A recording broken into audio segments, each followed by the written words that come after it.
Bonjour à tous, on se retrouve pour une petite combinaison issue d'une partie comme d'habitude avec les noirs.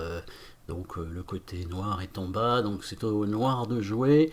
Ici, qu'est-ce qu'on peut remarquer? Une attaque des noirs avec les pions qui sont très avancés. Alors pas de position d'assaut parce que le roi et sont du même côté, donc il n'y a pas de roc opposé dans cette position, mais les noirs ont fait une attaque quand même de pions avec devant le roi blanc parce que les tours noirs peuvent protéger facilement le roi, hein, le roi noir qui ne risque absolument rien grâce au centre qui est fermé, hein, il n'y a pas de problème pour avancer les pions sur cette aile, hein. Le fait d'avoir des pions bloqués au centre permet une attaque à l'aile, même si c'est du côté du roi, du côté où on a le roi. Donc ici les noirs ont avancer le levier du pion en H4, évidemment pour ouvrir la colonne de la tour pour attaquer le roi. On remarque rapidement des possibilités de combinaison.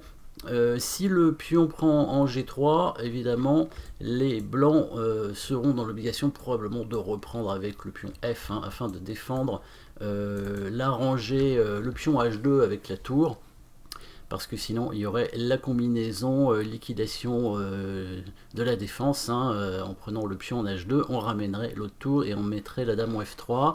C'est une combinaison assez thématique, on va dire, hein, dans ce genre de situation.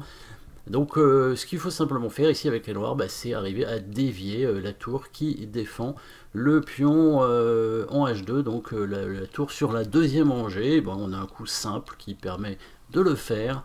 Évidemment, c'est aussi un coup forcé, puisque le cavalier peut prendre le fou, et parce que la tour blanche va devoir reprendre, la tour qui se retrouve donc en surcharge, du coup, ne peut pas à la fois protéger la deuxième rangée et défendre son fou. Donc là, il n'y a pas trop de complications à avoir dans cette position, mais il faut faire les coups dans l'ordre, évidemment. Le cavalier va simplement prendre le fou ici, pour dévier la tour blanche. Si la tour prend pas, les noirs ont tout simplement gagné un fou, et en plus vont rentrer avec le cavalier maintenant sur cette case forte. Cavalier, on sait qu'un cavalier sur la troisième rangée, hein, pour les noirs, ou la sixième pour les blancs, c'est extrêmement fort. Donc ici, bien sûr, la position est gagnante assez facilement avec les noirs, avec une pièce d'avance et un cavalier qui entre sur la troisième rangée ici, avec menace de fourchette en plus. Donc voyons ce qui se passe si les blancs prennent le cavalier.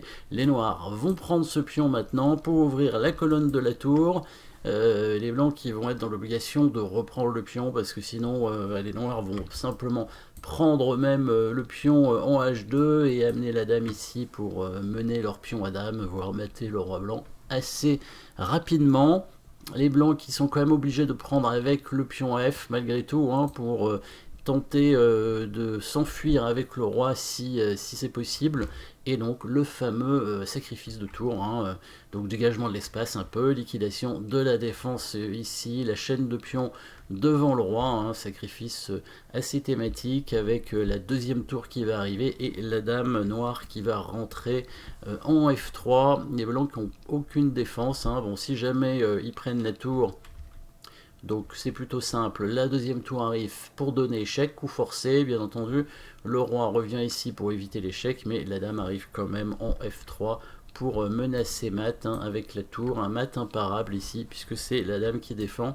Aucune façon de bloquer la tour, de contrôler la case, ou de bloquer la dame qui défend la case de la tour, donc c'est bien un échec et mat, hein, quand la tour arrivera en H1 au prochain coup.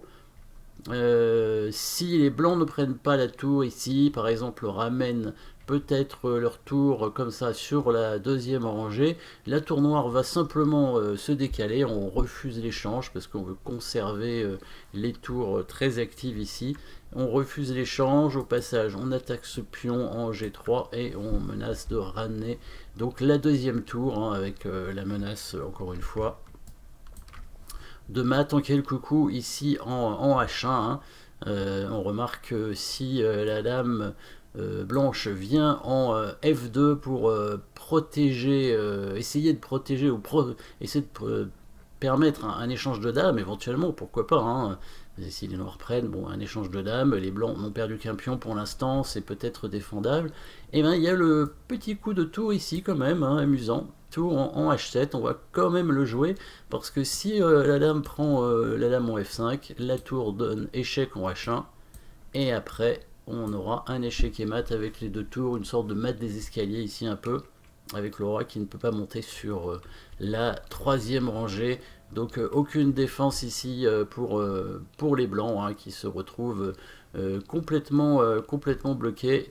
Évidemment ici, hein, les noirs qui font une attaque gagnante. Voilà, premier coup. Très important, petit coup de déviation, hein, de la tour blanche simplement, hein, la tour qui se retrouve donc en surcharge, la précision dans cette petite combinaison, dans cette variante. Voilà, merci d'avoir suivi cette position et à très bientôt.